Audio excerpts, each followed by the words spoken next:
আল্লাহর হাবিব সাল্লাল্লাহু আলাইহি ওয়াসাল্লাম সকালে, সন্ধ্যায়, ফজরের পরে, মাগরিবের পরে এবং বিছানায় ঘুমোতে যাওয়ার আগে তিনি সূরাতুল ইখলাস, সূরা ফালাক, সূরা নাস পড়ে হাতের মধ্যে ফু দিতেন, দুই হাত একসাথে মিলিয়ে এরকম ফু দিয়ে মাথা থেকে বডিতে যতটুকু সম্ভব তিনি মাসে করতেন। তিনটা সূরাই শুরু হয়েছে কুল দিয়ে, এজন্য তিন সূরাকে একসাথে বলে কুল আস-সালাসা, মানে তিন কুল। এই তিন কুল তিনি ফজরের পর, মাগরিবের পর আর বিছানায় ঘুমোতে যাওয়ার আগে পরে হাতে ফু দিয়ে সারা গায়ে মেসেজ করতেন। আপনারা করেন? হ্যাঁ, অভ্যাসটা, ওজিফাটা আছে তো আপনাদের, না? করবেন এটা। অনেক হিন্দুর সূরা ইখলাস মুখস্থ আছে, জানেন? অনেক হিন্দু ভাইরা একই পাড়ায়, একই সাথে সমাজে থাকার কারণে তারা সূরা ফাতিহা, ইখলাস এরকম দু চারটা দোয়া কালাম সূরা এদেরও মুখস্থ থাকে। সূরাতুল ইখলাস এমন একটা সূরা যেটা অনেক অমুসলিম ভাইদেরও মুখস্থ থাকে। খুব ছোট্ট সূরা।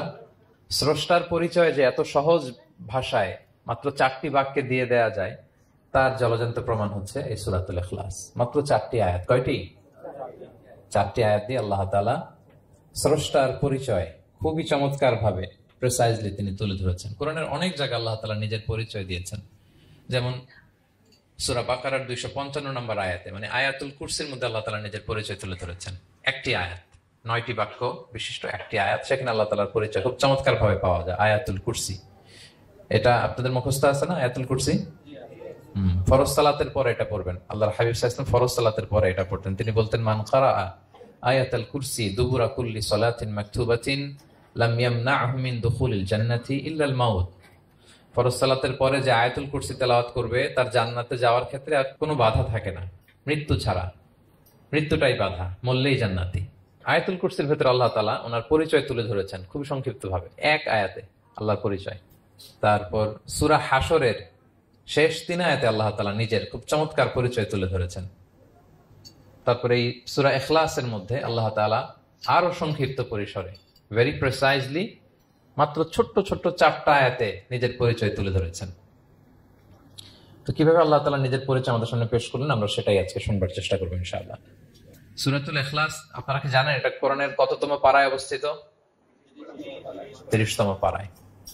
এবং এই সূরাটি মাক্কি সূরা। কি সূরা? কোরআনের সর্বশেষ পারায় অবস্থিত 30তম পারায়। আয়াত সংখ্যা তো আমরা শুরুতেই বললাম, কয়টি? 4টি। এই সূরাটি কোরআনের যে সূরার ধারাক্রম, সে ধারাক্রম অনুসারে 112 নম্বর সূরা। কত নম্বর? 112 নম্বর সূরা। এই সূরাটা মক্কাতুল মুকাররমাতে নাজিল হওয়ার কিছু প্রেক্ষাপট আছে।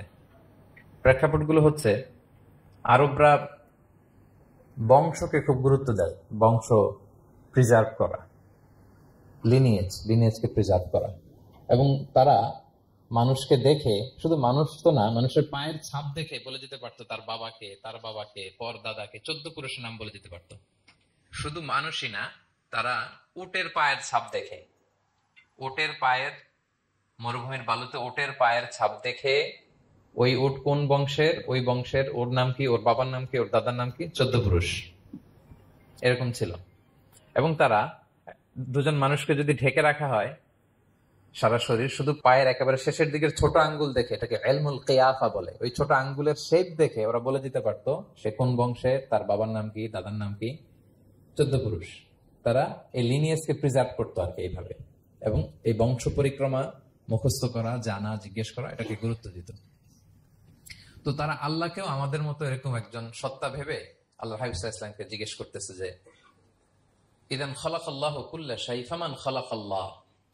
মুহাম্মদ, তুমি তো বলো যে আল্লাহ নাকি সব সৃষ্টি করেছে, তো আল্লাহকে কে সৃষ্টি করেছে? অথবা বলো যে আল্লাহর বাবাকে, আল্লাহর দাদাকে, আল্লাহর পরদাদাকে, আল্লাহর বংশটা বলো। তো তখন তাদের এই প্রশ্নের জবাবে আল্লাহ তাআলা সূরাতুল ইখলাস নাজিল করেন যে, কুল হু আল্লাহু আহাদ, হে নবী আপনি বলুন আল্লাহ হচ্ছেন এক, অদ্বিতীয়, ইউনিক, অ্যাবসলিউট। আল্লাহুস সামাদ, তিনি হচ্ছেন সামাদ, তিনি কারোর প্রতি নির্ভরশীল নন, অমুখাপেক্ষী।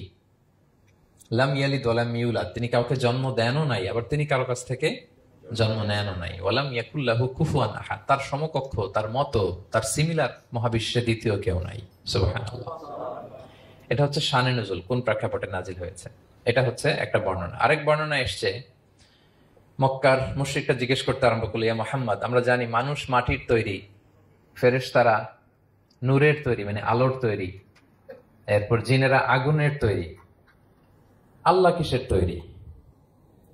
আল্লাহ তাআলার বাইয়িন লানা জিনসা রাব্বিক, তোমার আল্লাহর জিন্স বর্ণনা করো, সে কোত্থেকে আসছে, কি দিয়ে, কোন জিন্স থেকে, মানে কোন জিনিস থেকে তৈরি।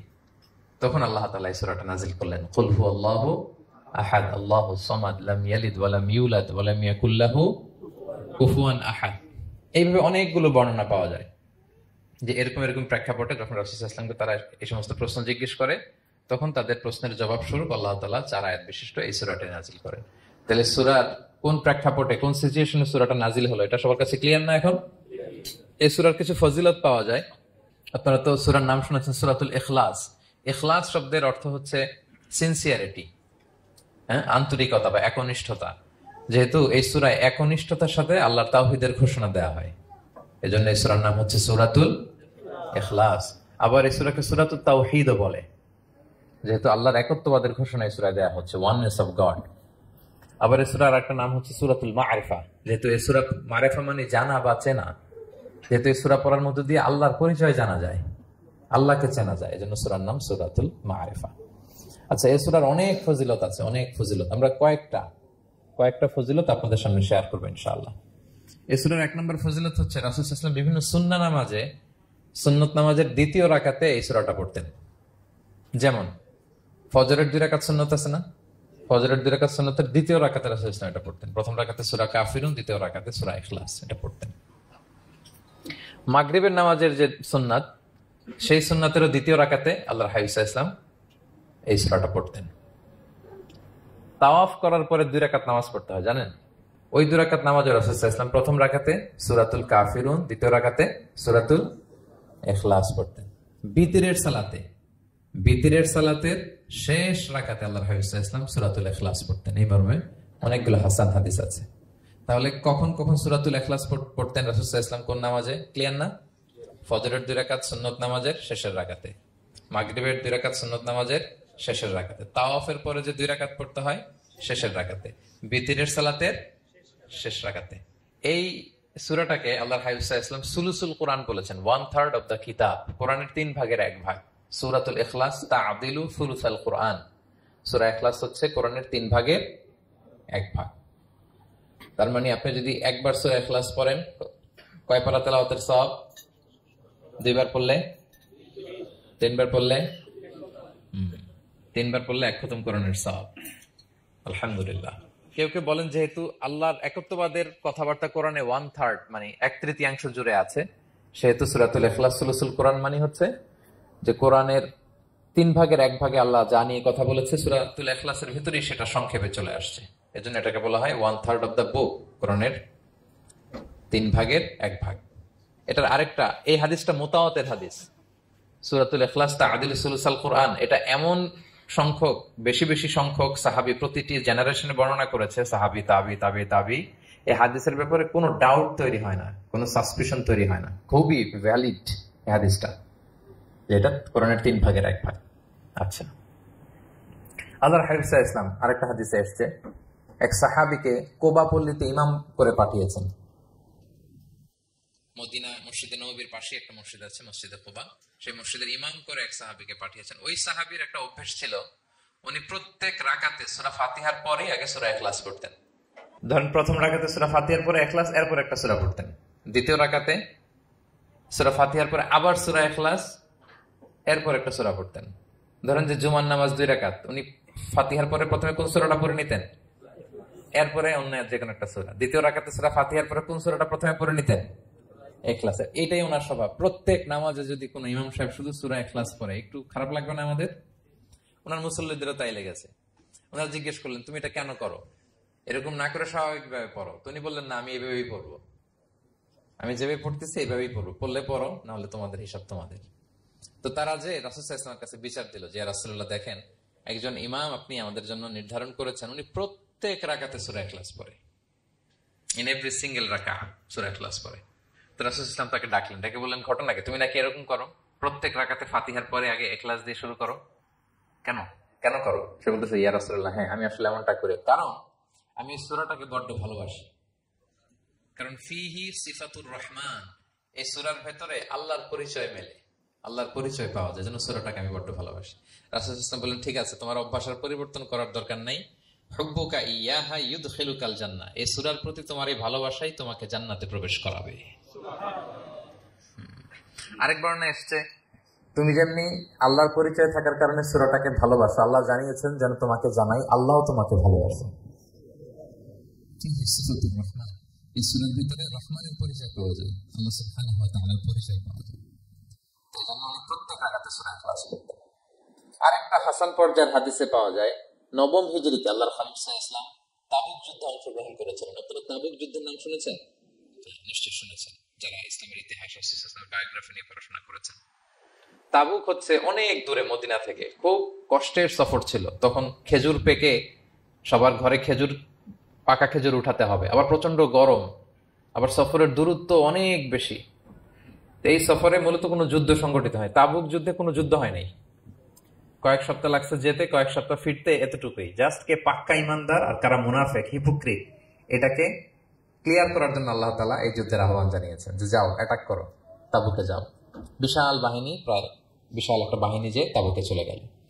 রাসূল সাল্লাল্লাহু আলাইহি ওয়াসাল্লাম তাবুক যুদ্ধে ছিলেন, অভিযানে ছিলেন। তখন মদিনায় এক সাহাবী ইন্তেকাল করেন, নাম হচ্ছে মুআবিয়া ইবনে মুআবিয়া আল-মুযনি। তিনি ইন্তেকাল যখন করলেন, রাসূল সাল্লাল্লাহু আলাইহি ওয়াসাল্লাম তার এত দূর থেকে এটা জানতেন না। জিবরাইল ইসলাম এসে বললেন, ইয়া রাসূলুল্লাহ, মদিনাতে আপনার সাহাবী মুআবিয়া ইন্তেকাল করেছে। মুআবিয়া ইবনে আবি সুফিয়ান একজন সাহাবী আছে, উনি নয়, মুআবিয়া ইবনে মুআবিয়া আল-মুযনি। তখন বললেন, ইয়া রাসূলুল্লাহ, আপনি এই ৩০,০০০ সাহাবী নিয়ে এখানেই মরুভূমির মধ্যেই তার গায়েবানা জানাজা পড়েন, আমরাও আছি আপনার সাথে, আমরাও শরীক হব। রাসূল সাল্লাল্লাহু আলাইহি ওয়াসাল্লাম এত দূরে তাবুক থেকেই মুআবিয়া ইবনে মুআবিয়া আল-মুযনি রাদিয়াল্লাহু তাআলা আনহুর গায়েবানা জানাজায় শরীক হলেন। এই গায়েবানা জানাজায় সাহাবাদের সাথে ফেরেশতারাও শরীক হয়েছিলেন, দুই কাতারে, পেছনে দুই কাতার, প্রতি কাতারে ৭০,০০০ ফেরেশতা। জানাজা শেষে, দোয়া শেষে আল্লাহর হাবিব সাল্লাল্লাহু আলাইহি ওয়াসাল্লাম বললেন যে, জিবরিল, ঘটনা কি? মুআবিয়ার এত স্ট্যাটাস, এত মর্যাদা, কি কারণে তুমি দুই কাতারে ৭০,০০০ হলে ১,৪০,০০০ বিশাল ফেরেশতাদের বহন নিয়ে তুমি জানাজায় জয়েন করলে, কারণ কি? কি তার মর্তবা?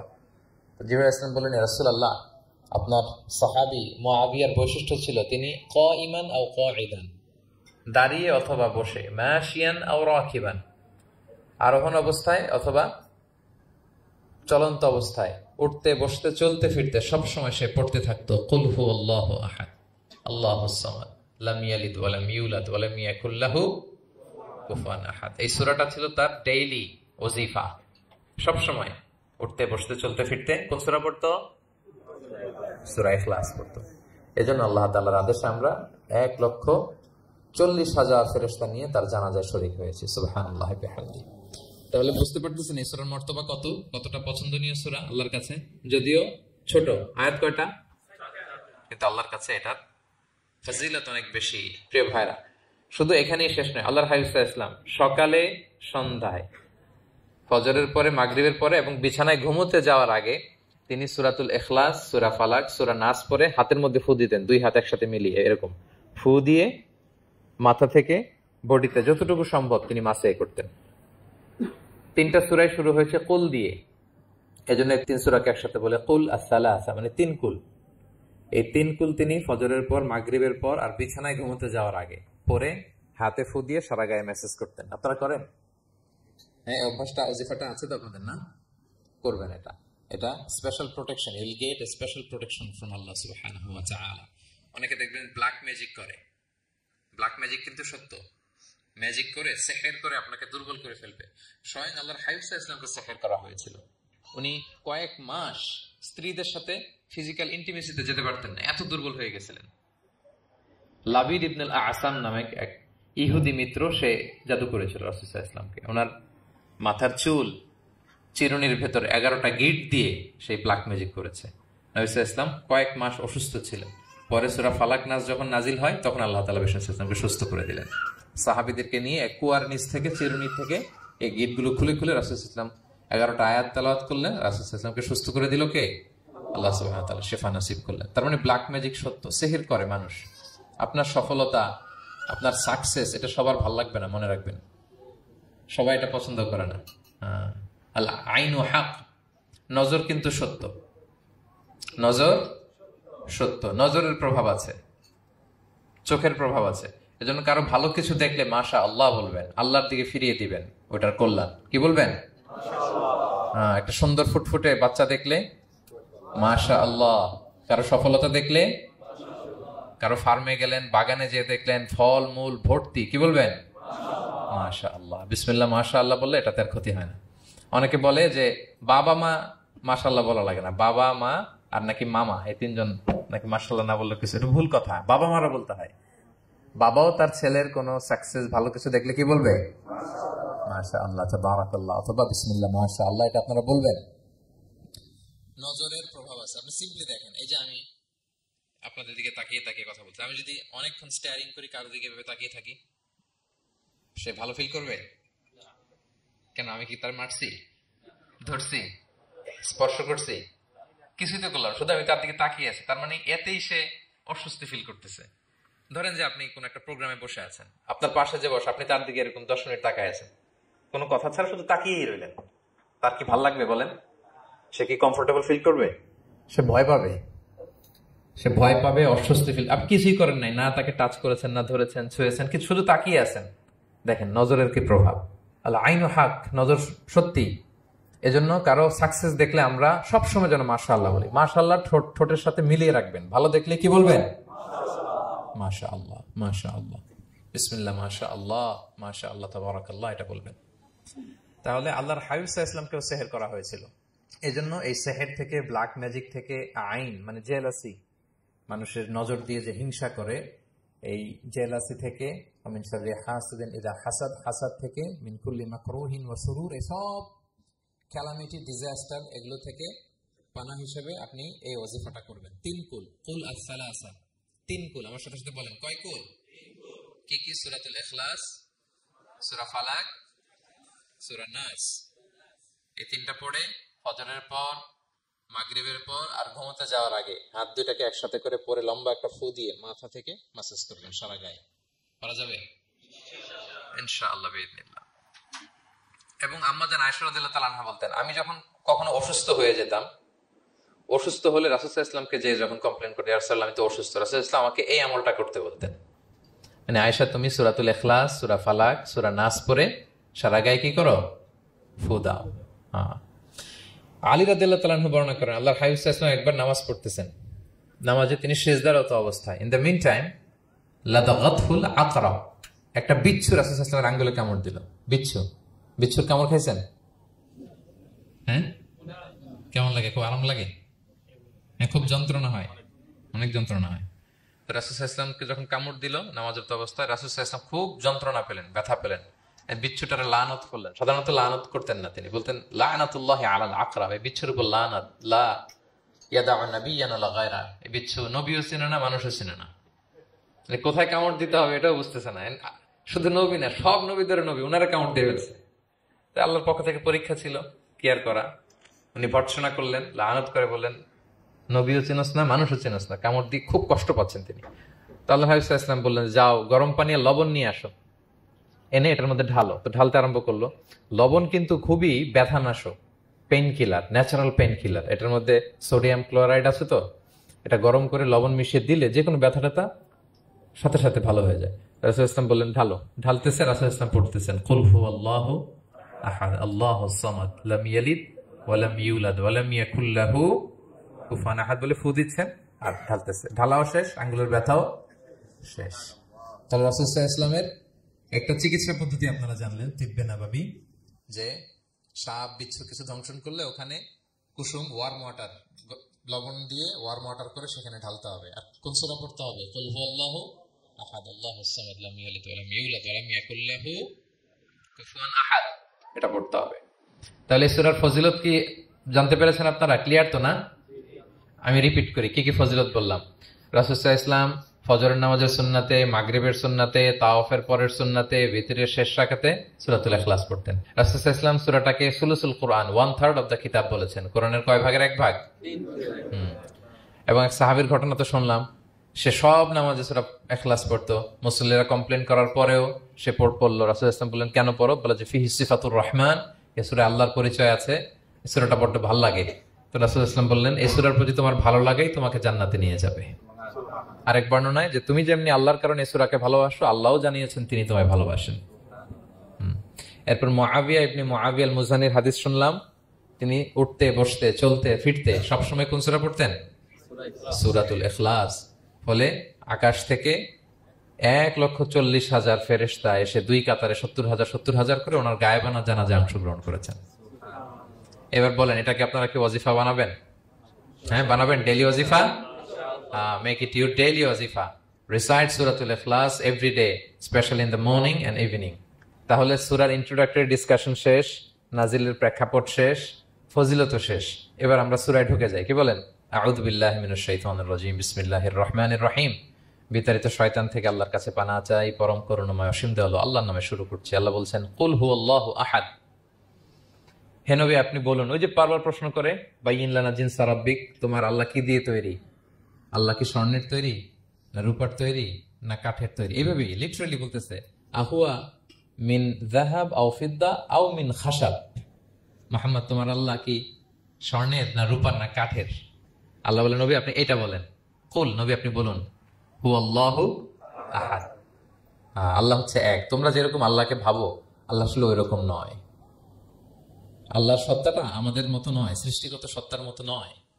আমরা এটাতে প্রায় ভুল করে ফেলি। অনেকে এমন এমন প্রশ্ন করি আল্লাহর সাথে, মনে হয় যেন আল্লাহ আমার একেবারে, আমরা নিজেরা যেরকম ওই রকম। কিন্তু স্রষ্টা যে সৃষ্টি জগতের অনেক ঊর্ধ্বে, এটা আমরা বুঝি না। তিনি সময়ের ঊর্ধ্বে, তিনি স্থানের ঊর্ধ্বে, তিনি কালের ঊর্ধ্বে, সবকিছুর ঊর্ধ্বে। যেমন আমাদের 3টা কাল আছে, হ্যাঁ, অতীত, তারপর বর্তমান, যেটাকে ধরা যায় না, প্রতি সেকেন্ডে, ন্যানো সেকেন্ডে এটা অতীত হয়ে যাচ্ছে। আর যেটা সামনে ঘটবে, এটা কি? ফিউচার, ভবিষ্যৎ। তা আল্লাহরও কি এরকম অতীত, বর্তমান, ভবিষ্যৎ আছে? সময়টা আমাদের জন্য। উনি তো সময়ের স্রষ্টা, ওনার সাথে আপনি সময় সেট করতে পারবেন না, উনি সময়ের ঊর্ধ্বে। ফলে উনি এই ইবলিস যে আদেশ ভঙ্গ করা, আদম আলাইসাল্লাম এবং হাওয়া আলাইসাল্লাম পৃথিবীতে আসা, নূহ, দাউদ, হুদ, সালেহ থেকে শুরু করে এই একের পর এক নবী, শেষ নবী, বর্তমান সময়, ভবিষ্যৎ, দাজ্জাল, কিয়ামত, সব তিনি এট এ গ্ল্যান্সে দেখেন, একবারে ওনার চোখের সামনে। আমাদের মতো অতীত, বর্তমান, ভবিষ্যৎ ওনার নাই। আমরা যেমনি ভাব প্রকাশের জন্য ভাষা লাগে, এই যে আমি বাংলায় কথা বলতেছি, আপনারা বুঝতেছেন, হ্যাঁ, মালাইরা যারা মালাইতে কথা বলে, ইংলিশরা ইংরেজিতে কথা, চাইনিজে কথা বলে, ভাষা, উনি ভাষার স্রষ্টা, ফলে ওনার ভাষাও লাগে না। কিন্তু উনি বোঝানোর জন্য একটা ভাষা ইউজ করে আমাদের জন্য সহজ করে দিয়েছেন। একটা ভাষায় না বললে তো আমরা বুঝবো না, ফলে উনি আরবি ভাষায় কোরআনটাকে নাজিল করেছেন যাতে আমরা বুঝি। কিন্তু উনি ভাষার মুখাপেক্ষী না, ওনাকে সময়, কাল, ভাষা কোনো কিছু দিয়ে বাধা যায় না। উনি সবকিছুর ঊর্ধ্বে, সবকিছুর ঊর্ধ্বে। এবং আল্লাহ কোথায় আছেন? আমরা বলি যে আরশের উপরে আছেন। সেখানে ওই এরিয়াটা হচ্ছে লা জামান লা মাকান, ওখানে সময়, তারপর কাল, এগুলো ওখানে যায় না। আল্লাহর সাথে প্রশ্নগুলো একেবারেই অবান্তর। ফলে আমরা যে প্রশ্নগুলো হুট করে না বোঝার কারণে করে ফেলি, যেহেতু আমাদের খুব সীমিত জ্ঞান, ফলে আমরা সৃষ্টির সাথে স্রষ্টাকে গুলিয়ে ফেলি। কিন্তু উনি কিন্তু আমাদের মতো নন। এজন্য আল্লাহ বলেন যে আমাকে জিজ্ঞেস করে যে আমি লোহার তৈরি, না স্বর্ণের তৈরি, না রূপার তৈরি, নাকি পাথরের তৈরি বা কাঠের তৈরি, তুমি বলো, কুল হুয়াল্লাহু আহাদ। হে নবী আপনি বলুন, আমি হচ্ছি এক, একক, অদ্বিতীয়। আরবিতে এক বলতে আরবিতে ওয়াহেদ শব্দ ব্যবহার করে, আহাদ ব্যবহার করা হয় না। ব্যক্তির গুণ হিসেবে কখনো আহাদ ব্যবহার করা হয় না। এটা কেবলমাত্র শুধুমাত্র একমাত্র আল্লাহ তাআলার জন্য ব্যবহার করা হয়, তিনি আহাদ। আহাদ কারণ ওয়াহেদ শব্দের ওয়াহেদাতুন হয়, মানে পুরুষবাচক হয়, স্ত্রীবাচক হয়, কিন্তু আহাদের আর কিছু হয় না। আহাদ, আহাদি। আল্লাহ শব্দটাই এরকম, আল্লাহ শব্দটাই এরকম। যেমন ঈশ্বরের ঈশ্বরী হয়, ভগবানের ভগবতী হয়, গডের গডেস হয়। আল্লাহর এরকম স্ত্রীবাচক কিছু আছে? কিছু নাই। আল্লাহ বলেন, ইন্নানি আনাল্লাহু লা ইলাহা ইল্লা আনা ফা'বুদনি ওয়া আকিমিস সালাতা লিযিকরি। নিশ্চয় আমি আল্লাহ। মুসা আলাইহিস সালামকে প্রথম যে প্রত্যাদেশ, রেভেলেশন দিয়েছিলেন মুকাদ্দাসে তুয়ার পাশে, তুর পাহাড়ের পাদদেশে, ওখানে প্রথম মুসা আলাইহিস সালাম আল্লাহর সাউন্ড তখন তিনি শুনেছিলেন। এবং আল্লাহর সাউন্ডটাও আমাদের সাউন্ডের মতো নয়। যেমন আমি এদিক থেকে কথা বললে আপনি এই পাশ থেকে শুনবেন, এদিক থেকে কথা বললে, এদিক থেকে আমাকে ডাক দিলে এদিকে, তার মানে আমি দিকের সাথে সম্পৃক্ত। আল্লাহর এটা এরকম না। মুসা আলাইহিস সালাম তিনি যখন আল্লাহর কথা শুনলেন, তিনি বললেন যে একটা সাউন্ড শুনলাম, এটা 4 দিক থেকে শোনা যায়, 4 দিক থেকে শোনা যায়। এবং তিনি ওনার প্রেগনেন্ট স্ত্রীকে নিয়ে মাদিয়ান ক্রস করে ইজিপ্টের বর্ডারে ঢুকবেন। ইন দ্য মিন টাইম আল্লাহ তাআলা ওই সময়টাকে চুজ করেছেন যে তাকে এখন নবী বানাবো, তাকে রেভেলেশন দিব। তো তিনি দেখলেন যে ইন্নী আনাস্তু নারান, আমি ওই যে লাআল্লি আতিকুম মিনহা বিকাবাসিন আও আজিদু আলান নারি হুদা, স্ত্রীকে দাসীকে বললেন যে একটু বসো, প্রচন্ড ঠান্ডা, ওই যে আগুন দেখা যায়, মনে হয় কেউ আগুন পোহাচ্ছে, আমি একটু আগুন নিয়ে আসি মশাল দিয়ে, তোমাদের আরাম লাগবে, একটু ওয়ার্ম আপ হবে। তো আগুনের কাছে যেয়ে দেখে সামনে যত যায় আগুন তত পেছায়, এবং আগুনটা সাধারণ আগুন না, একটা গাছ থেকে আগুন বেরোচ্ছে, কিন্তু ওই গাছের পাতা জ্বলে না, ডাল জ্বলে না, কিছুই হয় না। আসলে এটা আগুন না, এটা আল্লাহর নূর। আল্লাহর নূর সেখানে ফোকাস দেওয়া হয়েছে। আল্লাহর নূরও আমাদের নূরের মতো না। নূর মানে লাইট, নূর মানে কি? লাইট। এই যে আমরা যে লাইট দেখি, এই লাইটের মতো না। কারণ আল্লাহর এই নূরের কাবার দেয়া হচ্ছে আবার নূরের পর্দা দিয়ে। পর্দা দেয়া হয় সাধারণত আলোকে আটকানোর জন্য, কিন্তু আল্লাহর যে পর্দা, হিজাবের কথা বলা হয়েছে, ওই পর্দাটাও আলোর পর্দা। আমাদের সাথে মিলালে হবে? আমরা আমরা ঘরে পর্দা টাঙাই কি থামাতে বলেন তো? আলো থামাতে। আর আল্লাহর যে হেজাব পর্দাগুলো কিসের? আলো, নূরের। সো কশ্চিন কালেও আপনি সৃষ্টির সাথে স্রষ্টাকে মিলাবেন না। আমরা ভুল করে অনেক সময় এরকম অবান্তর প্রশ্নগুলো করি। তো আল্লাহ তখন মুসা আলাইহিস সালামকে প্রত্যাদেশ করলেন যে ইন্নানি আনাল্লাহ লা ইলাহা ইল্লা আনা ফা'বুদনি, আমি আল্লাহ। আমি কি? আল্লাহ। এই আল্লাহ নামটা আল্লাহ নিজেই রেখেছেন। আমাদের নাম রাখে আমাদের বাবা দাদা, আল্লাহর তো বাবা দাদা কেউ নাই। আল্লাহর নাম কে রেখেছে? আল্লাহ নিজেই রেখেছেন। ফা'বুদনি, আমার ইবাদত করো, ওয়া আকিমিস সালাতা লিযিকরি। তাহলে এখানে প্রথম আয়াতেই শিরকের উপর কুঠারাঘাত করা হয়েছে, শিরকি আকীদাকে লন্ডভন্ড করে দেওয়া হয়েছে এবং বোঝানো হয়েছে আল্লাহ হচ্ছেন এক, অদ্বিতীয়, একক। কারণ আমরা যত ইবাদত করি এর মধ্যে যদি শিরকের স্পর্শ থাকে, আমাদের ইবাদত ভ্যানিশ হয়ে যাবে, এটার কোনো দাম নাই। লা ইন আশরাকতা লা ইয়াহবাতান্না আমালুক ওয়া লা তাকুনান্না মিনাল খাসিরিন। আল্লাহ বলেন যদি শিরক করো তাহলে তোমার সব আমল বাতিল হয়ে যাবে। তোমার রোজা, নামাজ, হজ, যাকাত, জিকির কিছু থাকবে না। এই শিরক যতটা ভালো যদি না হয়, শিরকের সাথে যেন আমাদের সম্পর্ক না থাকে। আল্লাহ লা ইয়াগফিরু আইয়ুশরাকা বিহি ওয়া ইয়াগফিরু মা দুনা যালিকা লিমান ইয়াশা। আল্লাহ সব মাফ করে, কিন্তু শিরকের গুনাহ মাফ করে না। কি মাফ করে না? এজন্য শিরকের সাথে আমাদের কোনো সম্পর্ক নাই। দেখেন, আমরা যখন নামাজে দাঁড়াই, আমরা তাকবীরে তাহরিমে বাঁধার পরে কি পড়ি? ওয়াজ্জাহতু ওয়াজহিয়া লিল্লাযী ফাতারাস সামাওয়াতি ওয়াল আরদা হানিফা ওয়া মা আনা মিনাল মুশরিকিন। দেখেন, নামাজে দাঁড়ালে আগে ক্লিয়ার করে নিতে হয় যে আল্লাহ ওয়া মা আনা মিনাল। এই যে লক্ষ লক্ষ হাজী সাহেবরা যায় ইজহার রিদা পরে, ওখানে কি পড়ে? লাব্বাইক আল্লাহুম্মা লাব্বাইক লাব্বাইক লা শারীকা লাক। আগে হিসাব ক্লিয়ার যে আল্লাহ শিরকের সাথে ছিটেফোঁটা সম্পর্ক আমাদের নাই। আমরা একনিষ্ঠ ভাবে তোমার ইবাদত করি।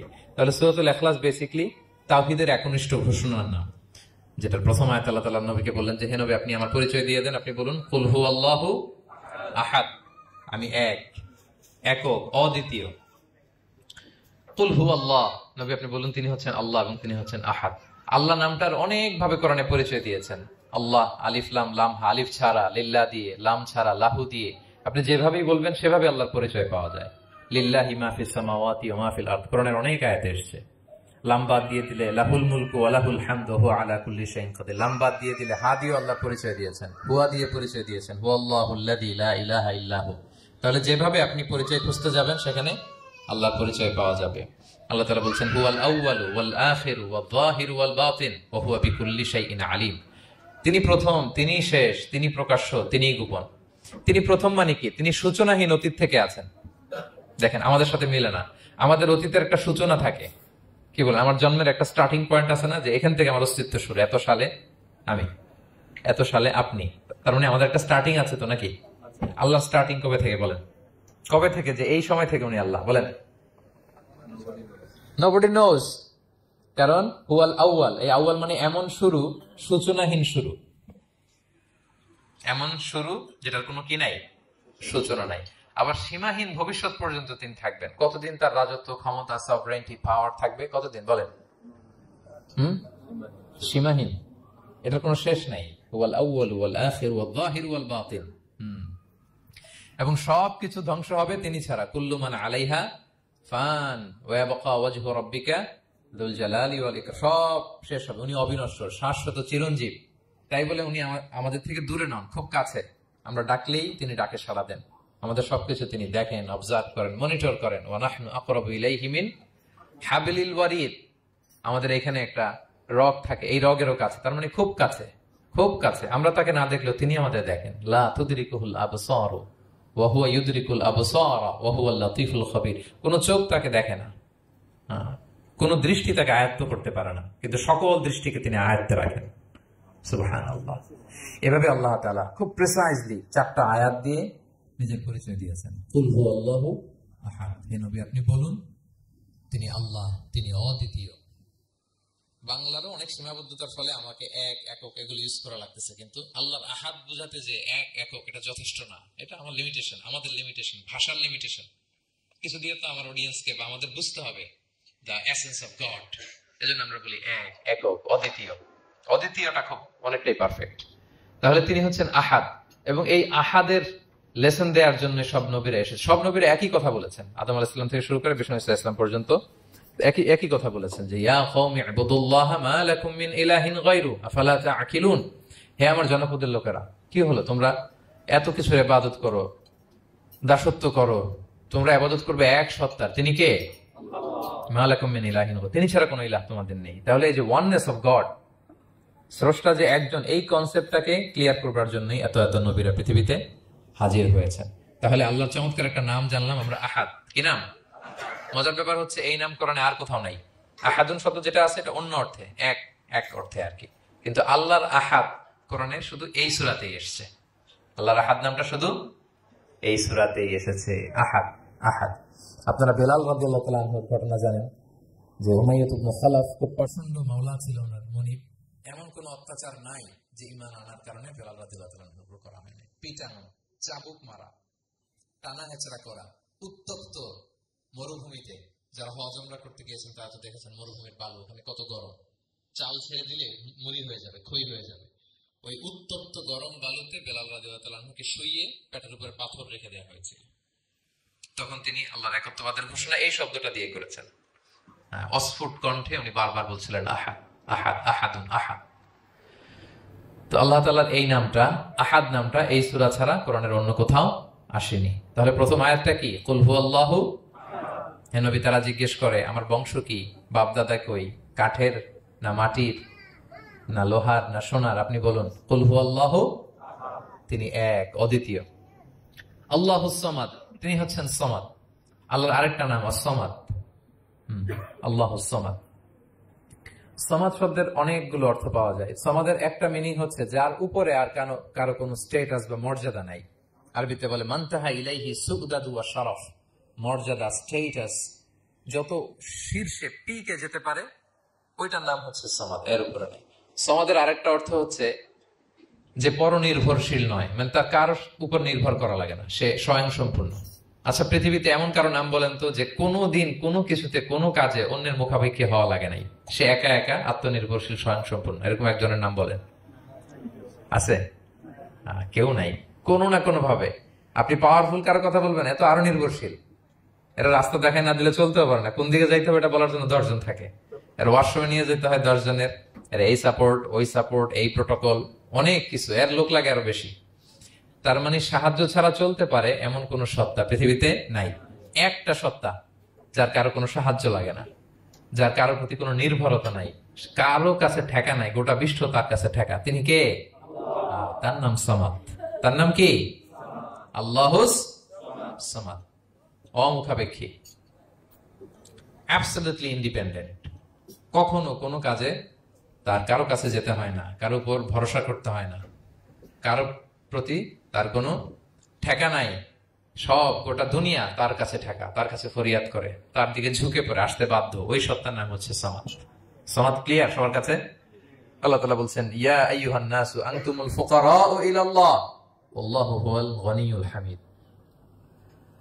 ওহে মানুষেরা তোমরা হচ্ছে ফকির। ফকির বিমানা মুফতাকির ইলাল্লাহ, মানে মুখাপেক্ষী কার দিকে? ফুকারা ইলাল্লাহ ওয়াল্লাহু হুয়াল গনিয়ুল হামিদ। কিন্তু আল্লাহ কারো প্রতি মুখাপেক্ষী নন। গনি, তিনি প্রাচুর্যশীল, হামিদ, সপ্রশংসিত। সবাই তার কাছে ফরিয়াদ করে, তিনি কারো কাছে ফরিয়াদ, সবাই তার কাছে চায়, তিনি কারো কাছে চাওয়া লাগে না, সবাই তার কাছে মুখাপেক্ষী, তিনি কারো প্রতি মুখাপেক্ষী। তার নাম সামাদ। তার নাম কি? তাহলে সামাদ ক্লিয়ার। হ্যাঁ, লাম ইয়ালিদ ওয়ালাম ইউলাদ। লাম ইয়ালিদ, তিনি কাউকে জন্ম দেননি। ওয়ালাম ইউলাদ, তিনি নিজেও জন্ম নেন নাই। সুবহানাল্লাহ, দেখেন কত সহজ পরিচয়। তিনি কাউরে জন্ম দেনও নাই, জন্ম নেনও নাই।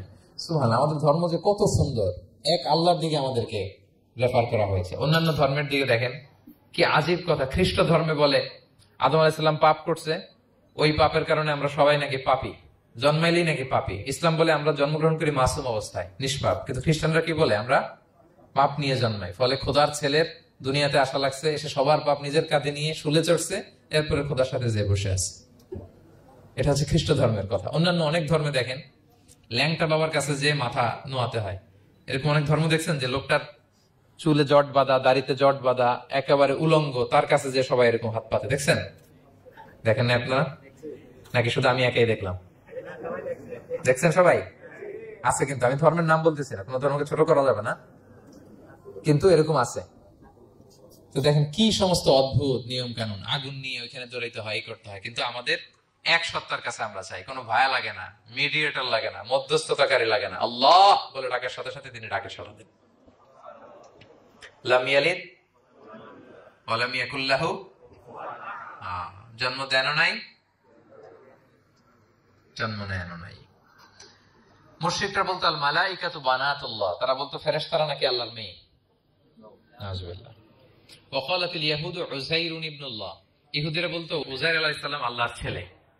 ওয়া ক্বালাতিন নাসারা আল মাসীহ ইবনুল্লাহ, আর খ্রিস্টানরা বলে ঈসা মাসীহ, ঈসা আলাইহিস সালাম উনি নাকি আল্লাহর ছেলে। নাউযুবিল্লাহ। আল্লাহ সবগুলো ভ্রান্ত ধারণার কবর রচনা করেছেন এই আয়াত দিয়ে। লাম ইয়ালিদ ওয়া লাম ইউলাদ, না না, এগুলো ভুল। ক্লিয়ার কাট শুনে রাখো, কান খাড়া করে জেনে রাখো, লাম ইয়ালিদ ওয়া লাম ইউলাদ, তিনি কাউকে জন্ম দেনও নাই, তিনি কারো কাছ থেকে জন্ম নেনও নাই।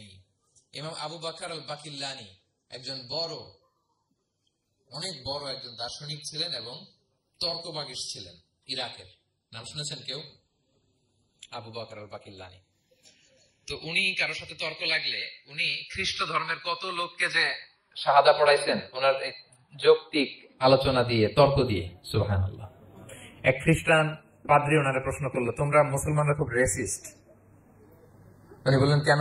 বলছে তোমরা খ্রিস্টান মেয়ে বিয়ে করতে পারো, ইহুদি মেয়ে বিয়ে করতে পারো, মুসলিম কিন্তু ইহুদি মেয়ে, খ্রিস্টান মেয়ে শর্ত সাপেক্ষে, কিছু শর্ত আছে, ওই আলোচনা যাচ্ছেন, শর্ত সাপেক্ষে বিয়ে করতে পারে আহলে কিতাব হলে। কিন্তু কোন খ্রিস্টানরা মুসলিম মেয়ে আমাদের মেয়েদেরকে বিয়ে করতে পারবে না, কোন ইহুদি আমাদের মেয়েকে বিয়ে করতে পারবে না। তো বলে তোমরা খুব রেসিস্ট, তোমরা আমাদের মেয়ে নাও, তোমাদের মেয়ে আমাদেরকে দাও না। তো তিনি বলেন তোমরা তো ইহুদি, তোমাদের নবী হচ্ছে মুসা আলাইহিস সালাম, ওনাকে তো আমরা মানি, ওনার কথা তো কোরআনে আছে, এজন্য তোমাদের মেয়েকে বিয়ে করতে পারি। আর খ্রিস্টানদের নবী হচ্ছে ঈসা আলাইহিস সালাম, ওনাকেও মানি, ওনার মায়ের নামে বিশাল সূরাই আছে, সূরা মারিয়াম, আর ওনার ব্যাপারে হাজার শত শত আয়াত, তো এই জন্য তোমার খ্রিস্টানদের মেয়ে বিয়ে করতে পারি। তোমরা তো আমাদের নবী মুহাম্মদ সাল্লাল্লাহু আলাইহি ওয়াসাল্লামকে মানো না, মুহাম্মদ সাল্লাল্লাহু আলাইহি ওয়াসাল্লাম যে শেষ নবী এটা তোমরা মানো, মানার সাথে সাথে মুসলমান হয়ে যাবা, এরপর আমাদের মেয়েকেও তোমরা বিয়ে করতে পারবা। তো এভাবে উনি এমন ভাবে উত্তর দিতেন, বুহিতাল্লাযী কাফার, একেবারে লাজবাব হয়ে যেত। তো ওনার নাম যখন ছড়ালো, ইরাকের মুসলিম বাদশাহ ওনাকে কনস্টান্টিনোপলে পাঠাবেন, যেখানে রোমান এম্পায়ার। তো রোমান এম্পায়ার এরাও খুব প্রস্তুতি নিয়ে আছে যে আবু বকর আল বাকিল্লানিকে ডিল করা অনেক কঠিন, সে আসতেছে, তার সাথে কিভাবে কি করা যায়। তো আপনারা জানেন যে খ্রিস্ট সমাজের নিয়ম হচ্ছে রাজার দরবারে ঢুকতে গেলে কুর্নিশ করে ঢোকা লাগে। কি করে? মাথা নত করে, এরকম নিচের দিকে করে রূপুর মতো করে এরপরে ঢোকা লাগে। তো এখন তারা প্ল্যান করতেছে যে আবু বকর বাকিল্লানি তো জীবনে আমার কুর্নিশ করবে না, এটা তো আমার জন্য অপমান হয়ে যাবে, কি করা যায়। তো রাজার এক বড় উজির সে প্ল্যান করলো, একটা কাজ করেন, রাজ দরবারে তাকে যখন ঢুকানো হবে তার জন্য একটা স্পেশাল গেট বানানো হবে, দরজাটা ফুল হবে না, হাফ হবে, অর্ধেক। তো অর্ধেক দরজা দিয়ে যখন সে ঢুকবে, সে তো বাধ্য মাথা নিচু করে ঢুকতে হবে, তাহলে রুকু হয়ে গেল, কুর্নিশ আপনাদের দেওয়া হয়ে গেল। বলে এই তো চমৎকার বুদ্ধি, ঠিক আছে একটা ছোট্ট দরজা বানাও। তো বানাইছে। উনি যখন কনস্টান্টিনোপলে পৌঁছলেন, ওনাকে নিয়ে আসলো রাজদরবার, বলতেছে এটা দিয়ে ঢুকতে হবে, আমাদের সবার ঢুকেন। তো সবাই এরকম মাথা নিচু করে ঢুকছে। উনি দেখেই বুঝছে এটা তো কৌশল করছে আমার সাথে। তো উনি মাথা নিচু করছেন, কিন্তু এমনি না, উল্টা হয়ে উনি মাথাটা পিছনে দিয়ে, বুঝতে পারছেন, উনি অ্যাবাউট টার্ন হয়ে ঢুকতে তো হবে, পিঠটারে রাজার দিকে দিয়ে, নিতম্বটাকে রাজার দিকে দিয়ে, তারপরে উনি রুকু দিছে, উল্টা রুকু। তো এক হিসেবে কুর্নিশ মানে, বরং আরো রাজাকে কি হয়েছে, ইনসাল্ট করা হয়েছে। রাজা তো রেগে মেগে আগুন, সবাই রাজা বলছে জানতাম ও এরকম কিছু একটা করবে। মানে এমন ভাবে উনি বুদ্ধি বের করে ওনার সাথে আর পারা যায়। কেন ওনার কথা আনলাম এই জন্য, সেখানে যেও উনি পুরো রাজ দরবারকে তাক লাগিয়ে দিলেন এইভাবে। উনি দেখেন যে কনস্টান্টিনোপলের রোমান এম্পায়ারের পাশে পোপ বসা, পোপ চেনেন তো, মানে তৎকালীন খ্রিস্টান সবচেয়ে বড় পাদ্রী। তিনি যে বলতেছে কাইফা হালুক ইয়া কাহানাতুল মা'বাদ ও কাইফাল আহল ও কাইফাল আওলাদ, যে বলতেছে আরে সম্মানিত পোপ আপনি কেমন আছেন, আপনার বউ কেমন আছে, আপনার সন্তান কেমন আছে। এই কথা শুনে রাজা রেগে মেগে আগুন, এই আবু বকর বললেন এত বড় সাহস, তুমি জানো না উনি পোপ?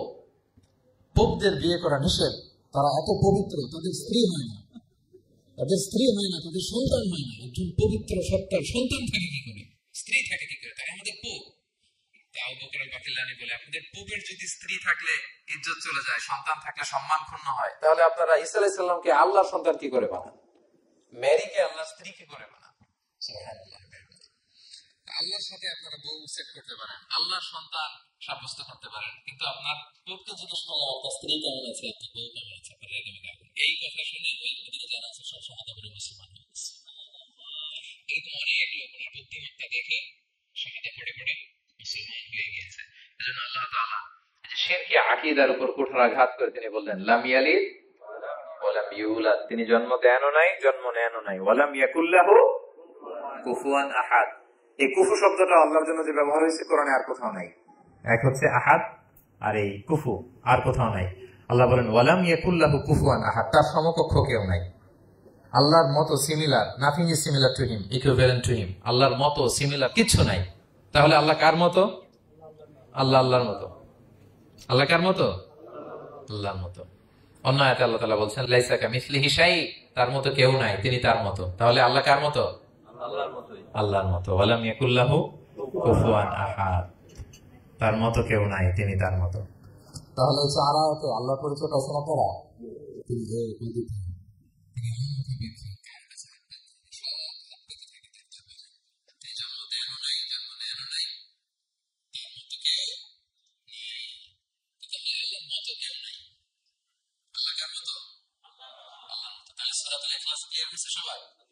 আল্লাহ নিজের পরিচয় দিলেন, তিনি এক অদ্বিতীয়, তার কাছে চাইতে হয়। আমরা ফরিয়াদ করব কার কাছে?